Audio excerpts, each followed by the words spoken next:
Hi everyone, Andy Allen for Apply Shotokan. I'm back with rules for Bunkai. This is number 3. Let's call this enemies and angles. There's 2 principles that we're going to cover in this video. First of all, we're going to try to dispel the myth that Kata is for defense against multiple opponents. And second, we'll look at the purpose of angles in Kata. Okay, let's start off with what I would consider to be a poor example of interpreting Kata, poor Bunkai. So if we roll this is old JKA footage, and the gentleman in the middle, his name is Osaka. Osaka is someone I used to idolize years ago for his kata abilities, but the Bunkai here is not so great. So first of all, we see him surrounded by 3 other attackers, and the first attack is, of course, it's a straight punch, Yakuzuki, and that first guy is going to just kind of back off after his punch is blocked, and give Osaka time to defend against the other person coming from behind. Why there's 1 punch there, I don't know. Then that person just kind of hangs out there while the third person comes in with another, you guessed it, a straight punch, not 2 straight punches, and Osaka blocks those. And it continues on this fashion where Osaka turns to face a new opponent who then attacks him in kind of unrealistic ways.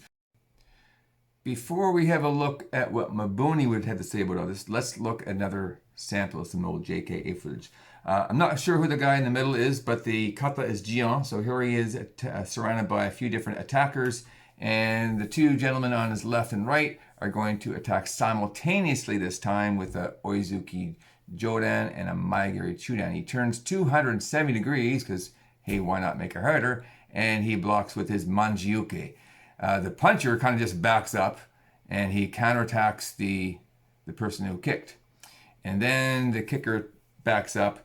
They both attack simultaneously again. This time they trade roles. Kicker becomes puncher, puncher becomes kicker, and he does his Manji Uki again and ignores the person behind him and counters with that Chudan punch. Again, lots wrong with that. All right, here's what Mabuni has to say about the multiple opponents.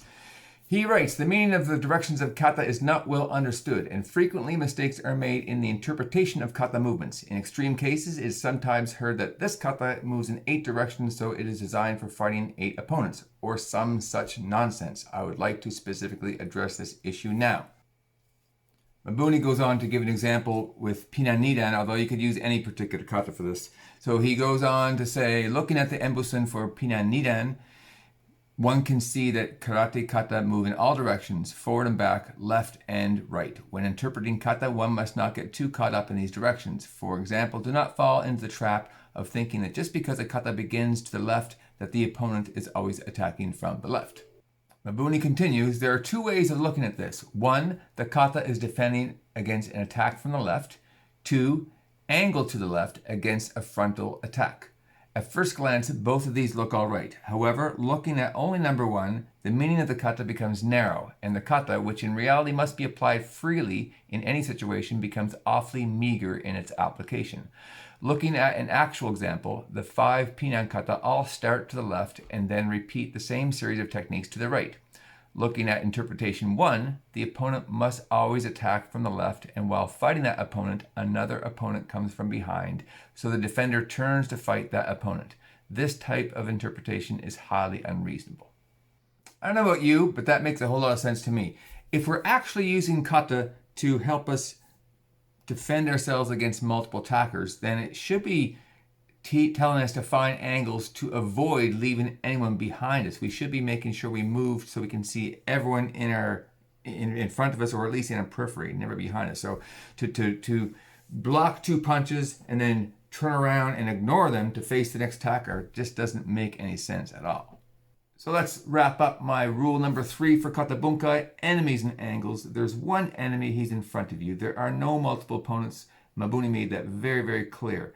The angles in kata, when we turn to the left, to the right, so on, they represent the angle we want to get in relation to our enemy. They do not represent where the enemy is attacking from. All right. Please check out the playlist, Rules for Bunkai. I've got a couple there. There's lots more coming. Don't forget to like, share, subscribe. Until next time, I am Andy Allen for Apply Shotokan.